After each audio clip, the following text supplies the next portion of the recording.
On today's episode of Fall Forward, we're speaking with the CMO of Rite Aid and Blend member, Jeanniey Walden. Join us as we explore how Jeannie guided the Rite Aid brand through their Chapter 11 journey and now back into growth. Jeannie is a total legend in her space, and I know you'll enjoy this one.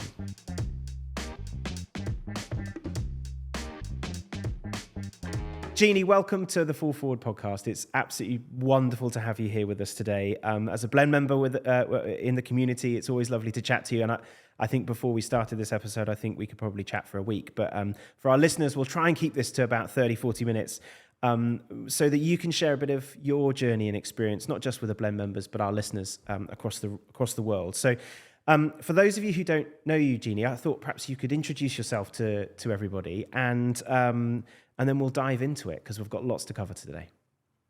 Awesome. Yeah. So, hey, everybody, I'm super excited to be a guest on this podcast. I can't wait to hear what we're going to talk about. For those of you that don't know me, I'm Jeanniey Walden, and I've done almost everything under the sun as it relates to business operations and marketing. I'm currently the Chief Marketing and Customer Officer at Rite Aid. I also lead the Thrifty Ice Cream business. If you were born in Southern California, you know what I'm talking about. And if you weren't, then there's something secret out there that you need to find out more about. I'm also the host of a nationally broadcast TV show called Liftoff with Jeanniey Walden, where we inspire everybody to just be the best they can be at work and at home and have a lot of fun. And I can't wait to be part of this conversation today and help everybody fall forward. Jeannie, thanks. Firstly, you're one of the busiest people I think I've ever met. I always love talking to you because there's always fun stories of what you and your husband are up to in life. But also so many stories about the work that you're doing. You both work incredibly hard. And last time we spoke, obviously Rite Aid was in bankruptcy and an incredibly tough job to be working to revitalize that brand and bring it back to life. So I'd love to perhaps start there and share with us a bit of your journey about where you're at with your Rite Aid journey, what's happening, and what it was like to take the business on that journey to where it is now. Yeah, I'm happy to talk about that. So, I was brought in to Rite Aid before they filed their voluntary Chapter 11 restructuring bankruptcy. A little over a year ago now. I was brought in because the company was having financial challenges and they wanted me to come in and help them look at the brand from a viability perspective and really understand, Rite Aid's had such a long history and been such a big part of our communities. What differentiates Rite Aid from a CVS or Walgreens, any other retail pharmacy? What can we do to safeguard the brand if they did decide, which ultimately they did decide to file bankruptcy? What can we do with the brand during the bankruptcy to make sure it remains resilient? So when the company comes out of the bankruptcy, there'll be a brand left to support and be a fan of. And, spoiler alert, we did emerge from bankruptcy successfully after over 11 months in the process, which is a whole other podcast of how to survive a bankruptcy, but we could talk about that later.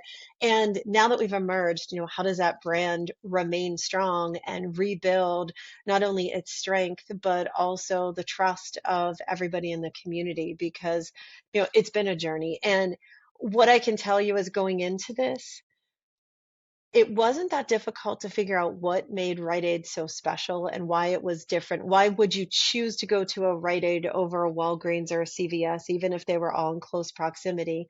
But going through the bankruptcy, it was a lot of work and a lot of dedication being put into the brand to make sure that the people that live in the communities where Rite Aid stores still were really felt like there was a connection there and that we were still going to be there for them despite the financial restructuring that we're doing. And now that we've just emerged, so much fun to be able to rebuild the brand back again, because in the communities we've remained active in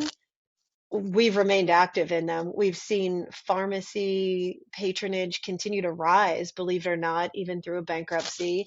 And we've seen the communities rally around us. Unfortunately, we had to make some tough decisions during the bankruptcy and close a lot of stores. And so just getting everybody in the communities where we still have a location to feel secure that Rite Aid is not going to go away, and they can still rely on their pharmacist and people in the front end to take care of their needs and their family's needs. It's a big responsibility, and one that we take on with a concept that I know I've shared with you before, but for everybody else that's listening, a concept I call AIR. I came up with it years and years and years ago, but I really believe that brand marketing and all brands should just really focus on AIR, AIR, authentic, inspirational, and relatable content. And that's really what we do with Rite Aid is we try and get down to a realistic level with our communities and with our patrons and inspire them to do things that will make them healthier, that will make them happier, and do it in a really authentic way. So it's been an amazing journey. I think everybody that's been at Rite Aid, especially everybody that's been on my team, has learned a lot and, a lot of things that can be applied to every brand out there. Well, congratulations, firstly, because so many don't succeed in getting out of the other end of that chapter 11. And I think, from an outsider looking in, I know when it was announced, actually seeing a lot of the positive comments and the response to the successful, I suppose, relaunch or rebirth of Rite Aid was something that was quite surprising, because actually for lots of organizations, that brand connection isn't perhaps really there, and that's part of the reason that the organizations enter that place. I saw lots of comments about, oh yeah, this is great, how exciting, wonderful, we love that positivity. You mentioned community a lot in what you said there, Jeannie. How important is that connection to customers as you entered that bankruptcy phase, and what does that mean to you now coming out the other side? It's really important to whatever stage your company is in, whatever stage your brand is in, to stop for a minute and understand what your connection to your customers actually are. Why do they value you? It could be anything from you're providing them the lowest price, you're providing them the highest quality service, you're providing them access to something that they can't have, and really own that. And we were so fortunate at Rite Aid to be able to have a few months to think about how we wanted to structure that relationship with our customers going into the bankruptcy so that we could bring them on a journey with us. And I think in today's world where everybody as individuals values transparency, communication, and just understanding what's happening, going back to AIR, my mandate was, and I crossed my fingers on this one, my mandate was we shouldn't pretend like we're something we're not throughout the bankruptcy. Let's just be upfront with customers and with the community. Let's, prioritize how we're going to best serve them through the bankruptcy. And let's just ask for their support. No different than, if I lost my job tomorrow and was reaching out to my community and network of friends, that I would just say, hey, there was a restructure and I'm looking for my next best thing. What can you do to help me? And all my community and network hopefully would rally around and say, oh, you should look here, you should consider this. We wanted to create that same kind of really personal feeling with Rite Aid customers, and it worked. And it worked so well. And we're not stopping now that we've come out of bankruptcy. During the bankruptcy, we invested a tremendous amount of the money that we had, because our liquidity was really tight, into our pharmacy. We wanted to make sure that everyone's prescriptions were available on time, that vaccines were always there, that COVID test kits were there, that we were there to help the health of the community. So our front end supplies got very, very, very limited. And that's partially because we didn't have money to order as much of them, but also because a lot of vendors, held off while we were in bankruptcy and said, look, we're not going to ship to you while you're in Yeah. bankruptcy. Let us know. And then we'll talk again when you're out, once we know what's going to happen. And that's okay. That happens with every business. But now that we're out, customers see a very well-stocked pharmacy, a very well-stocked flu and allergy, cough and cold section of the store. But some of the other things that they're used to getting at Rite Aid still might not be back in stock yet. And instead of just putting up signs that say, please bear with us, because we know it's going to take us a while, we're actually inviting the customers to be a part of that and saying, hey, look, thank you, thank you, thank you, thank you for still being a patron while we were in bankruptcy. Because of you, we were able to emerge successfully. It's going to take us a while to get back to the store that you once knew, and we're going to do it better. It's still early days for that, but the response seems to be very positive. I mean, everybody loves an underdog, and right now, right now, Rite Aid is, an underdog that had battled to come back and is in a very, very stable position where we are thrilled to be able to continue to service the community. And it's a pretty amazing place to be, and we're grateful every day for all of the customers that have come to us and said, look, I'll drive 10 more miles to get to, a Rite Aid that's close to me because I know your pharmacist care and I know your associates care. And for that reason, going into the bankruptcy, we came up with a brand strategy and a brand positioning called It Means More.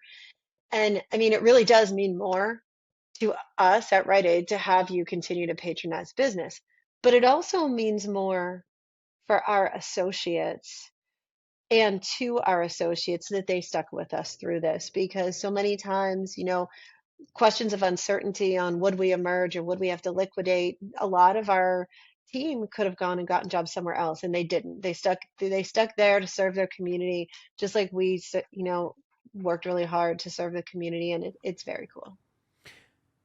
I think it's incredibly brave, Jeannie, actually, to be honest, because to be open and have that conversation with your customers and your staff at a point when you're not at your lowest necessarily, but at a really challenging time for the company is brave, because, often the pressure is always to be like, no, it's going to be great, it's going to be fine, don't worry, it's going to be actually the honesty to say it's real tough, bear with us, be with us on that journey is really, I think, quite inspiring to see, and doesn't surprise me perhaps that that's the response that you had. We always have a question in the podcast from one of our members, and I'm going to ask it earlier than I normally would because I think it's relevant to what you've just said. And the question from one of our members is: bankruptcy and financial restructuring, along with other things, often impose strict limitations on resources. How did you foster innovation within your marketing team during this time? And what advice would you give to other C-level leaders who are trying to inspire creativity and deliver results when budgets are so tight? I love this question. Whoever asked it, thank you, thank you, thank you. Because if you're going to take away anything from this podcast, this is going to be the section that you're going to want to listen to, because you are 100% correct when you say restrictions on financial access. That is putting it very, very politely. What happens when you go through bankruptcy is you are required to have a certain amount of funds in your, what I call, bank account in case everything does liquidate. You have a responsibility to creditors to cover certain costs. Typically, that starts with making sure you have enough money to cover payroll, things like that. So you have a liquidity floor, just like many companies do for various reasons, and you can't drop below that floor. Unfortunately, during bankruptcy, that floor is often a lot higher than it would normally need to be, because you've got to be concerned about covering certain costs and covering certain required creditor payments that come out of it. So your available cash is very limited. The company as a whole had to make some very tough decisions. And as I mentioned earlier, our decision wasn't that tough. We wanted to support the pharmacy. That's where it needed to be. That meant, from a marketing perspective, my budget was pretty close to zero. And when I say pretty close to zero, I know there's some of you listening to this podcast that are vendors of ours, and I hear you going, oh my gosh, yes, I know, it's very close to zero. So, we were forced to literally rethink everything that we did. And I'll talk first from marketing and e-commerce side of the house.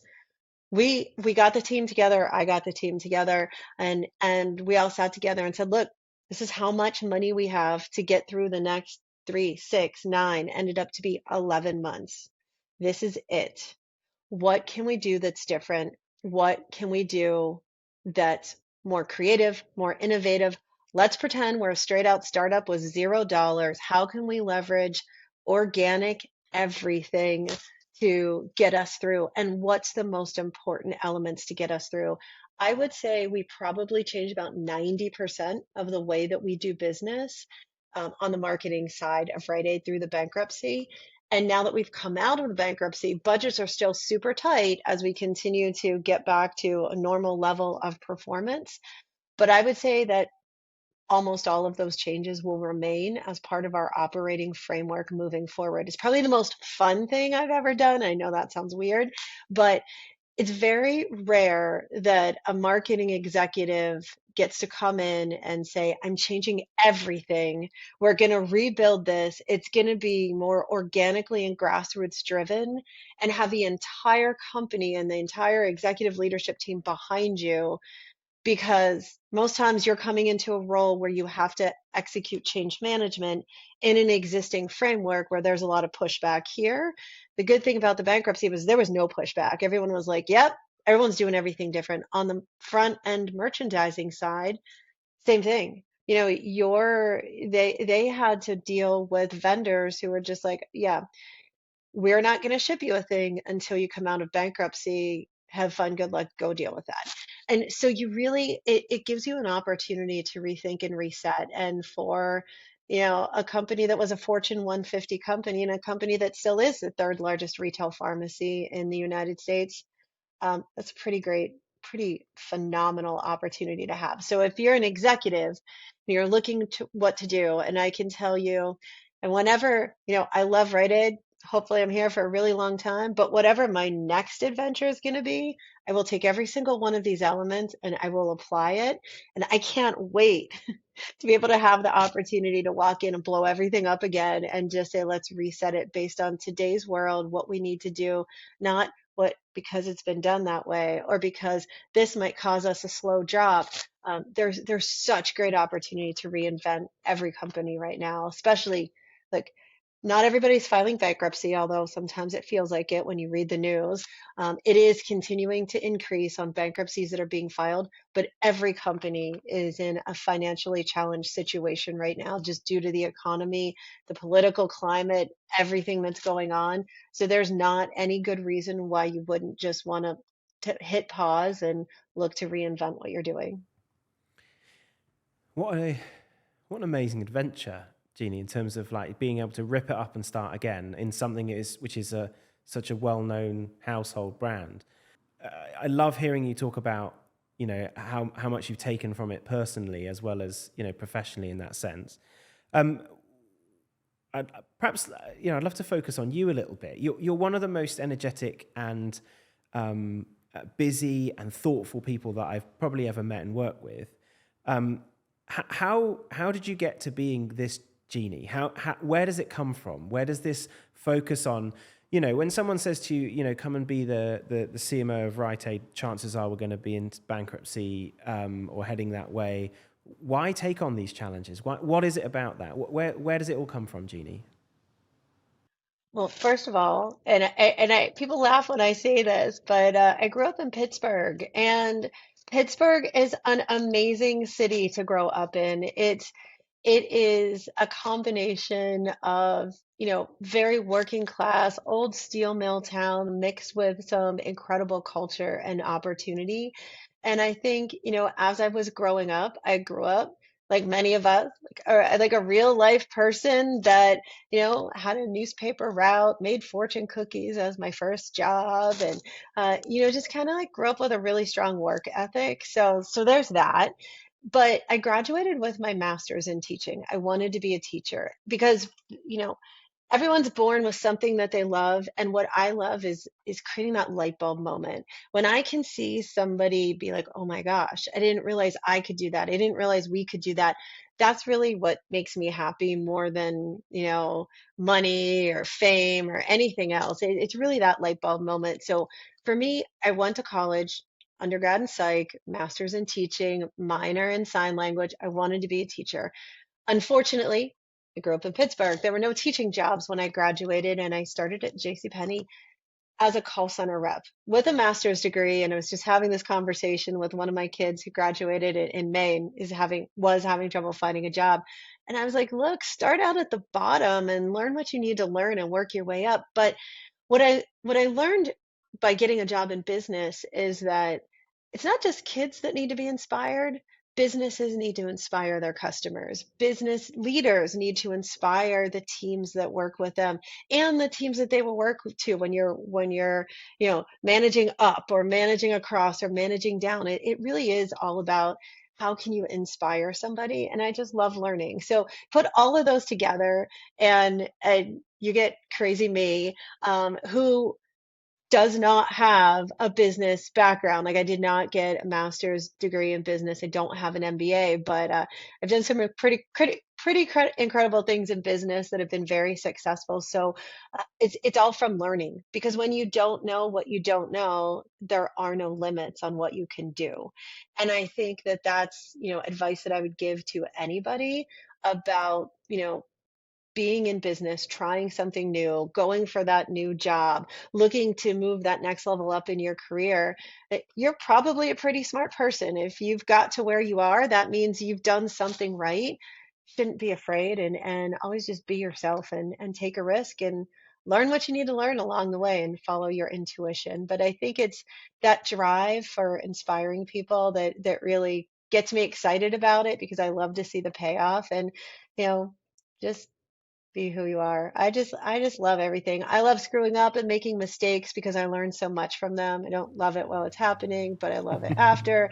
Uh, and I love helping companies just transform themselves and live to their fullest potential because so many brands out there are not. You get so many incredible brands have such a powerful message. Think about where they started from, and they just kind of some of them have fallen into a rut. Like the old Apple days, when Steve Jobs had to come back, he had to come back and inspire the entire company to do what they originally were meant to do. And look at how far they've come now. It's very cool. I, you mentioned you've learnt to love failure because of what it teaches you. So the Fall Forward podcast is all about us trying to have a conversation with leaders like yourself about actually it's very easy for us to create an environment where our teams can fail and we can create nice safe guardrails for them to learn and be better. But as leaders, that's not a common thing to be so openly embracing failure as a learning journey.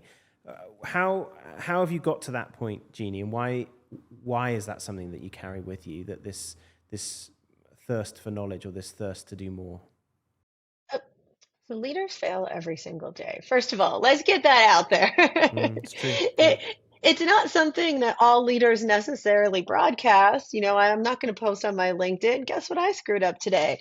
But just like parents, you make mistakes when you're raising your kids all the time, and you do something or you say something, you're like, oh my God, why did I say that? Why did I do that? Or you hear your parents in the background and your voice going, told you so. And you're like, oh my God, they were right. It's the same thing in business. E- Everybody, especially leaders, they do the best that they can. But you make missteps along the way every single day. You miss a meeting, you don't follow up fast enough with something, you try and speak with an employee and you don't use the right framework and the conversation doesn't happen the way you want. You present at an executive meeting and you missed something and so you don't get approval for your project. I mean, it happens all the time. I think the difference with, you know, really good leaders is they embrace their mistakes and actually, we'll talk about this. I mean, I love this email that I got this morning and then I'll talk about stuff that I've done, but with the TV show, I have a social media manager and we were talking about, what's social media strategy for this season. And she put it all together. And I know she worked super hard on it.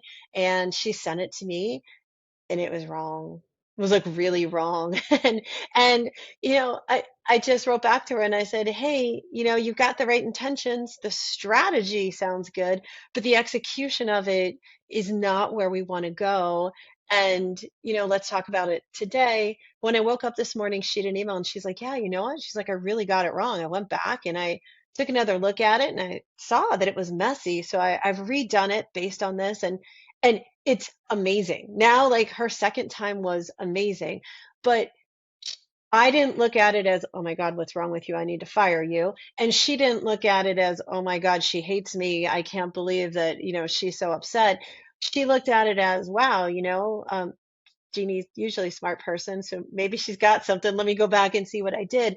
And it was just a really great interaction to see that we were both really just trying to get to the same end goal, because she wants to be proud of what she's doing. So she wants it to be great, and she wants, it's my show. So she wants me to be proud of what it is too. So it works out really well. But, as far as me, look, I have screwed up almost every single thing that you can possibly screw up in a leadership business world, from accidentally making enemies to choosing the wrong sides in a political environment to, refusing to follow corporate culture because I personally didn't think that it was the right thing to do, to accidentally sending an email out to an entire database of people in my early days with the subject line that said, "Hey, this is a test. This is a test." I'm like across the board, and I love failing at things because it gives you something to think about. And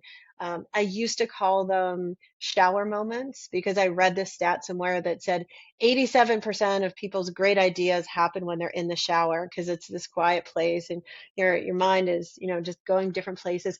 Until I was saying that at a conference in Cape Town, South Africa, while they were on a water shortage. And I believe the phrase I said was, "So spend some more time in your shower every morning and see what it creates." And I learned from a mistake perspective that you really need to look at the climate of the areas you're speaking in, and not ask people to use more water when there's a drought or water shortage going on, because that looks really tone deaf. So good job, me. I said the wrong things. I turned it into like a conversation at the conference for, future conversations. And, you know, it ended up being very well. And people, I have found that the majority of times people are very forgiving when you make a mistake if you own up to it. So owning up to it, probably the best thing that anybody can do. And as I said, all leaders, all executives make mistakes all the time. The more you own up to it, the more authentic and relatable you are. So you could just create better bonds with people. Listening to you talk through that, Jeannie, so much of that is about authenticity and taking ownership and being really clear about what you stand for and why you do what you're doing. And I think it sounds that there's so many similarities between your personal approach to leadership and failure and learning and growth, but also in that Rite Aid journey that you mentioned beforehand. So much of that has translated directly into what you're doing with the organization, which is amazing.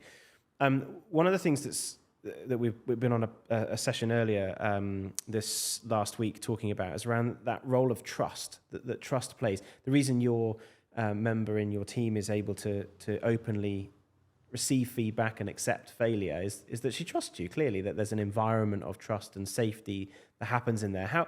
How as leaders can we create that environment? Because you can only embrace failure, I think, if you have that ability to create that environment. Yeah, look, I think it's very challenging sometimes, not for the person that's trying to create the trust, but for the audience that's being asked to receive the trust. Because if you think about it, how many times have you throughout your personal or your professional journey been told something and it plays out a different way? "Oh, don't worry.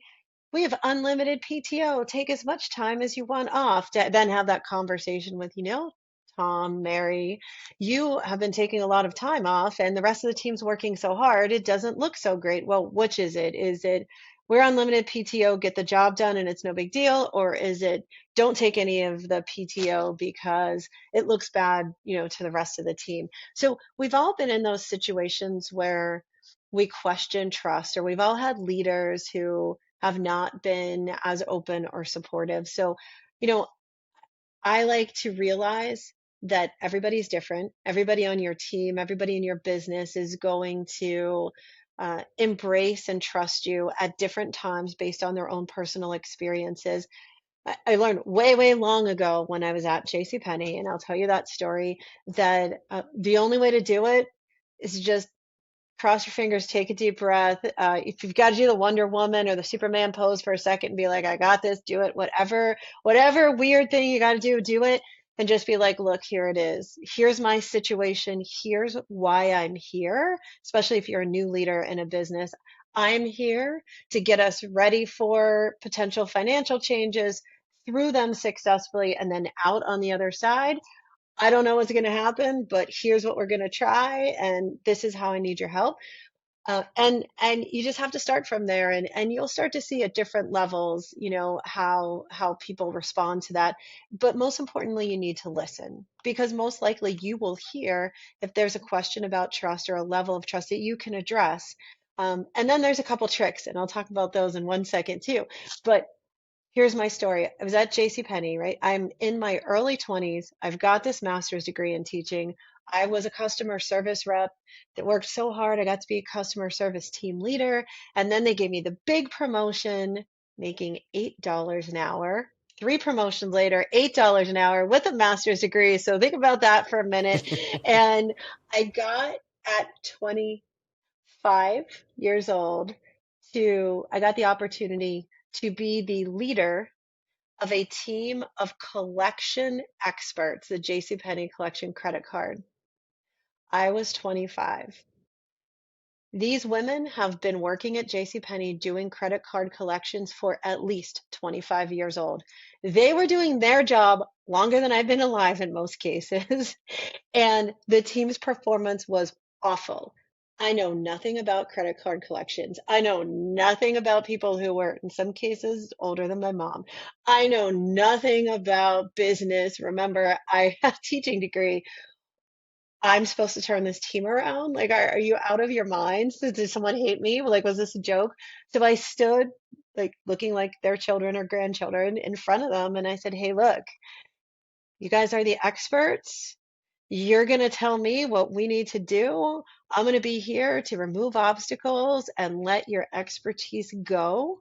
And together, we're going to figure out how to make this work. And I was hit with the most amount of pushback and lack of trust ever, because these people have been treated as, just unproductive workers for so long, and punished, and I couldn't punish them because what was I going to punish them for? Because I didn't know how to do their job. And it took, I would say, it's probably took about 4 months for us to all get together, but we became one of the strongest teams, and picked up the performance, best performing team. And it was amazing. Like, it was incredible. And we all acted as if we were family and supported each other, but it was the only way I knew how to do it. And I've taken that with me throughout my entire career. Is I love hiring people that have more potential than they know, or are experts in the field, a combination of both. Look, and let them be the experts. I'm not the social media expert from my TV show. If I did my social media, God help me, I'd have one follower, and maybe it would be my mom, but she doesn't really use social media that well. So who knows? Like, so bring the right people in, and empower them to do what they need to do. And if you're doing that as a leader, you can't go wrong. Well, I'm glad to know that your mum will be listening, Jeannie, to this, because I'm sure my mum will be as well. So there's at least two of us, two people listening to us today. I think it's infectious the way you talk about that environment, and the openness, and the vulnerability that you share in that scenario as well. And I think, again, that's not a common trait for leaders to do so. Is that something that you are consciously doing now, or that's just something that is innately how you've always approached it, being very authentic and bringing vulnerability and honesty through? Because I know a lot of leaders have to really work at that. Well, it's something that I've had to do, because I think, it's funny because you mentioned Vince, my husband, at the beginning of this. He grew up, he wanted to be a CPA, he wanted to be in accounting. He got his degree in accounting, he got his CPA, he became an accountant, he moved through the ranks at the Big Four, he's a CEO of his own company. His path was very straightforward. He's always been the expert in his field. I've never been the expert in my field. I've always been in opportunities where someone will say, there's a desk and here's what we're trying to do, go for it. Like there's been no rules. So I've had no choice other than to approach it the best way that I can to be like, look, I don't know what I'm doing here. I know I'm good at these things. I know you're good at these things. So let's figure out how to accomplish these goals together. And so I think it's something that I will say in the early days, like JCPenney, that conversation with those collection team members was the scariest conversation I ever had in my entire life. I will tell you that because what did I know? And they're very scary women. They were doing collections, so like and that was before the internet, so they weren't nice sounding people on the phone. Um, but I was forced to do it, and I realized the success that came of it, and so I just have always embraced that for everything. And throughout my career, I've been in startup companies where that mentality is how you thrive. I've been in very structured, Fortune 100, 200 companies where that type of approach is initially frowned upon, but then it shines through. You don't just go crazy like bull in a china shop, but the authenticity of it pulls it through within the right guardrails, and you support, the elements of the culture that you're in. But I would say, if people people that are not comfortable doing it probably don't realize that they are doing it. They just don't see how it's coming across. And in a conversation or two, it'll probably open up their eyes and they'd be like, oh my God, this is amazing. This is so much fun. And it's so rewarding. But I'm also a workaholic. Like when people say, what do you love doing? I love hanging out with my family, of course. I love working out. I love like going out and enjoying life and traveling. As you know, we're never home. We're always traveling. But I actually love working. I don't, I'm not going to be the person that sends emails at 2, 3 o'clock in the morning and all weekend and tries to get everybody to work around me, because I very much respect the balance between, work time and non-work time. But I love working. Like it's like such fun to me to be able to change the lives of people by offering them services and products that help them be a better person, that help their businesses thrive better. It's just like very, very so much fun. I just said like 6 times. Wow, this is really amazing. um, it's so infectious, Jeannie. It really is, and I think kind of going full circle back to what you're saying about how your communities got involved with Rite Aid. I can see why. I can see why you were able to bring that brand vision to them, because of the passion and because of the purpose that's driven in that. Doing something, helping them in providing a service that they need and that they can rely on and that they're cared about. And I think it's so clear to see the other side of that, which is your leadership approach and your leadership style, which is manifesting that in your organization. So I love to see that. I'd love to perhaps just talk a little bit about your work with Thrifty, because I'm a bit of an ice cream fan, and I don't perhaps know enough about Thrifty. So tell me about Thrifty and what are you doing with Thrifty? Yeah, so I know we're coming up towards the end of the podcast, so we'll make it pretty quick. But in 1940, actually even before then, but we'll just say 1940, a couple people in Southern California started a pharmacy called Thrifty Pharmacies. And back then, every pharmacy had an ice cream counter. That's how you got your local community to choose your pharmacy over other people's. They built their own ice cream plant. And years go by, and Rite Aid purchased the Thrifty Pharmacy chain, which meant they purchased an ice cream plant. How cool is that? So the brand is very, very old. It's not 100 years old, but it's getting pretty close to hitting that 100-year mark. And the ice cream has been the highest quality ice cream at the lowest price that you could ever imagine. When I say highest quality, I mean we bring our chocolate in from Belgium and we melt it and we stream it into our ice cream, and we let the chocolate freeze and fragment into chips that melt in your mouth so that you can unpack the flavor in such an incredibly powerful way. at the when I say lowest price, when you talk to somebody from Southern California and they say, "Oh my God, Thrifty," the question is, how much did you pay? In the early days, people paid 5 cents for an ice cream cone. Then it went to 10, then it went to 15, then it went to 25, then it went to 35.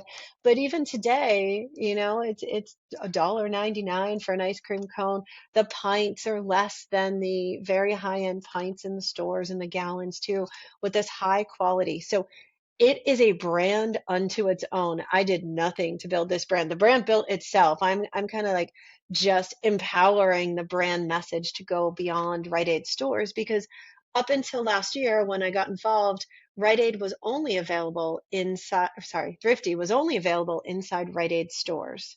And over the past year, we've taken this high demand brand in the California, Arizona, and Nevada markets and made it available outside of Rite Aid in other grocery stores like Albertsons and Circle K and other locations and a lot of scoop shops that are out there.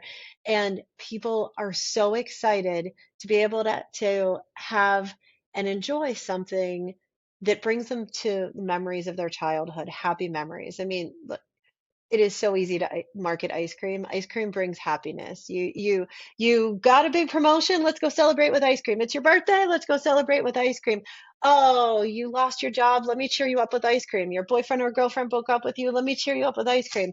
No matter what, ice cream equates to happiness. And so I've got the Rite Aid job, but I also run this ice cream business. And just being able to increase happiness is a no-brainer. So we're going to continue to grow the brand on the West and the Northwest, and then we'll be moving over through the Midwest over to the East Coast over time. And it's going to be a really fun, amazing journey. But for anyone listening, if you're in Southern California, heading to Southern California, you want to take a VIP tour of the plant, get in touch with Steve. He'll get you in touch with me, and we'll see what we can do as a nice blend member opportunity. Count me in. I love ice cream. I'm there. Done. And what a great brand extension. You wouldn't, in Europe, obviously ice cream is a big thing. But ice creams and pharmacies, no, that's not a big thing. So it's really cool that Not you in kind of have Europe, these for two. sure. You have this kind of two things together, and of course, Coca-Cola was originally sold in pharmacies, right? I think from memory. Yeah, So yeah, at those same little counters. Yeah. yeah, maybe we can get back to that a little bit. I don't know. One last thing we always ask our podcast guests to share with us is a piece of advice or a piece or something that they find huge value in. It could be a recommendation around maybe a book or something that you do that brings you joy or happiness, or as a leader that you find is really important to you in terms of maintaining the wonderful things that you do. So I don't know if you have a thought about something you'd recommend to our blend members and our listeners. Yeah. So what I would recommend is go find a child somewhere between the ages of 15 and 20. Could be your child, could be somebody else's child, could be a niece, nephew, it doesn't matter. And talk to them about what you do and ask them for their opinion. I know it sounds Wow. weird. You're just staring at me. You're No, like, it what? doesn't. I'm just thinking about actually. I did a session not long ago about the generational divide that exists and actually how that's really challenging for Oh, organizations right now. And well, do you know the what? latest thing? Like, Go on then. this blew my mind. So at Rite Aid, most people that are hardcore pharmacy customers who get multiple subscriptions every month are people that are in their 50s or older. You're on maintenance prescriptions, whatever the situation is. You're not just getting them because you have a cold. Our marketing, remember, I had no dollars. So we had to choose a demographic. We chose over 50. Our marketing to our over 50 people, the same marketing is beyond successful with Gen Z. In fact, every time we do something for marketing to baby boomers and the older side of the Gen Xers, we show up on hottest branding, hottest trends for Gen Z. And I've now talked to probably like 10 different experts in this field because I thought I was crazy. But the beliefs and the brand attachment that Gen Z has are the same ones that baby boomers have. They're very similar in their characteristics. So if you're doing one, you're being successful in another. So there is generational divide, and who knows what the heck some of those words Gen Alpha is saying, and I don't think I'm there just yet. But Gen Z and the baby boomers, if you're going to be successful in one, you will succeed in the other one. It's the coolest, hottest generational trend ever. It's very, very cool. Interesting. Yeah, and that makes sense. Like the 90s, my eldest is all about the 90s at the moment. And of course, yeah, it makes sense, right? That's kind of... But I mean, wow, thank you, Jen. I feel like we could talk for another 3 hours, and maybe we'll do another episode next year, and we'll talk a bit more about your journey as you continue to take Rite Aid on their mission back into the full-blown growth and areas where we hope, and I know you're going to be super successful. Thank you so much for joining us, Jeannie. It's always such a pleasure to have you. Super excited to see what happens with Thrifty. I'm definitely going to have to get myself a scoop when I'm over on the West Coast later in the year. And of course, looking forward to your latest series of TV when that comes out. The next series. When is it coming out, Jeannie? When's the next series coming out? Well, we got picked up by 4 additional networks, so we're nationally broadcasted. You can start watching Lift Off with Jeanniey Walden beginning October 1st. You can stream it. You can check with your local broadcast listing. You can find it so many places, including Tubi and YouTube. So go check it out. We've got some incredible guests, some great conversations. Jeannie, thank you so much. I will be watching and look forward to seeing you in not too distant future at the next Blend event in New York or wherever you will be. Thank you for your support, and thank you for always being such a wonderful proponent of everything we're building. So we really appreciate it, and thanks again, and have a great day. Thanks so much. I love what you guys are doing always. See you soon. Thanks, Jeannie. That's great. Make sure you subscribe to the 4 Forward channel so you don't miss any new episodes. I'll see you soon.